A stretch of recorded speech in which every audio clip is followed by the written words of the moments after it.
Salve meus amigos, eu sou Henrique Massaro, aqui falo de filmes e séries e temos o filme de terror de 2025 e um dos melhores filmes lançados no Brasil comercialmente nesse ano, eu não tenho dúvida nenhuma. Eu tô falando de A Hora do Mal, filme dirigido pelo Zach Cregger, que é o mesmo diretor de Noites Brutais, que pra mim foi um dos melhores filmes de terror de 2022. Desde já eu quero dizer o seguinte, tá? A gente fala muito nos últimos anos sobre a nova geração do terror, os novos grandes mestres do terror. E geralmente sempre são citados Jordan Peele, Ari Aster e Robert Eggers. E realmente eles têm obras incríveis dentro do gênero, deram uma reinventada no terror ao longo dos últimos anos aí. Mas é o seguinte, eu tô autorizando aqui, pode colocar nesse grupo aí, sem medo de errar, esse nome, Zach Cregger. Ele fez o Noites Brutais, como eu falei, que é um filme que eu adorei pela maneira como ele conta a história, pela maneira como ele inverte a coisa, pela maneira como ele brinca com o gênero, como ele desmonta um pouco o que parece que o filme vai ser, e agora ele chega com Noites Brutais, ou melhor, com A Hora do Mal, e de certa forma ele faz isso de novo. Noites Brutais conta a seguinte história. Numa determinada noite, às 2h17 da madrugada, um grupo de crianças da cidade sai das suas casas caminhando em direção à escuridão. Todo mundo percebe que isso aconteceu no dia seguinte porque nenhuma delas aparece no colégio. Na sala de aula chegam apenas a professora e um único aluno, um menino chamado Alex. Só eles aparecem, ninguém entende o que aconteceu e essas crianças se escafederam, elas realmente somem e ficam sumidas por um mês, ninguém faz ideia do que aconteceu, a cidade para por causa disso. Pais, professores, autoridades, fica todo mundo desesperado procurando essas crianças e simplesmente elas realmente desapareceram e ninguém faz ideia do que aconteceu. Dentro dessa premissa, o Zach Cregger vai criar uma história envolvente para a gente tentar descobrir, obviamente, o que aconteceu. Quando eu digo envolvente, não é simplesmente por conta do mistério e de jogar um mistério atrás do outro. Não. Ele tem uma maneira de contar a história muito interessante. E aí tem alguns pontos que eu queria falar.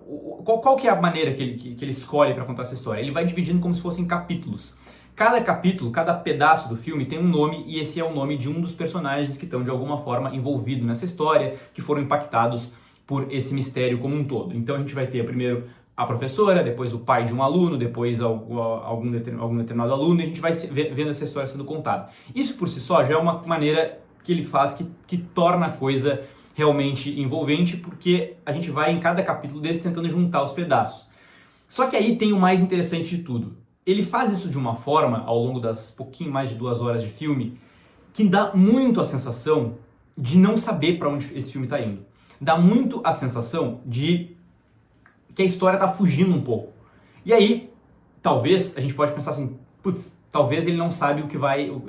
Parece que ele está se perdendo aqui. Geralmente, quando isso acontece em filmes, a gente não tem essa ideia assim, de para onde que o diretor está indo, de que a coisa está fugindo um pouco do que deveria ser. É isso que acontece mesmo. Geralmente o diretor se perdeu. Mas esse é o Zach Cregger, que fez o incrível Noites Brutais, né, de 2022, e ele não ia decepcionar aqui novamente. Ele tem total controle da história que ele está contando. Isso é o grande ponto. Ele é um diretor que tem controle de tudo que ele está fazendo. Tanto em termos de storytelling, como de direção mesmo. O filme, ele não tem, por exemplo...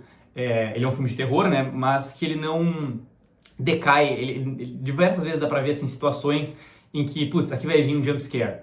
Daqueles mais batidos. E ele não usa isso. Ele usa o jumpscare de uma forma muito selecionada. Isso mostra o controle dele sobre o gênero em si. Então, a gente tem essa sensação de não saber para onde a história está indo, mas ele tem esse total controle. E mais, a gente vai tendo esse sentimento, só que a gente vai ficando envolvido com todas as pequenas histórias que vão sendo contadas em cada um desses capítulos, né? De determinada da professora, do aluno, às vezes de um cara que não tinha nenhuma ligação aparente com a história, mas que ele apareceu em algum momento ali cruzando com algum personagem, e a gente entra na história dele e começa a se envolver com aquilo, com tudo que está acontecendo, e tranquilamente deixa um pouquinho de lado o mistério para aproveitar isso. Mas, de nenhuma forma, esse mistério vai ser esquecido, não. Quando a gente menos espera, o Zach Cregger vai lá e encaixa perfeitamente as peças desse quebra-cabeça, tornando esse realmente, como eu disse, um dos melhores filmes desse ano. Eu falei isso de Pecadores também, e Pecadores é um filme de terror, mas eu acho que Pecadores, ele transita muito entre gêneros de uma forma que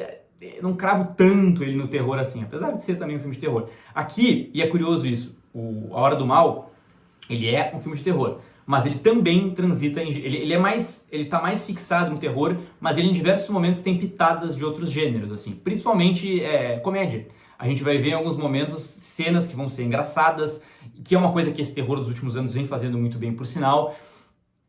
E vai ter esses momentos mesmo, assim, de virar um terrir, né? Terror com risada. Isso vai acontecer e, de novo, com controle total da narrativa do Zach Cregger, que sabe, na minha opinião, colocar muito bem os momentos em que isso vai acontecer. E mais, a solução do mistério em si, sem spoiler, mas a maneira, o que está por trás disso,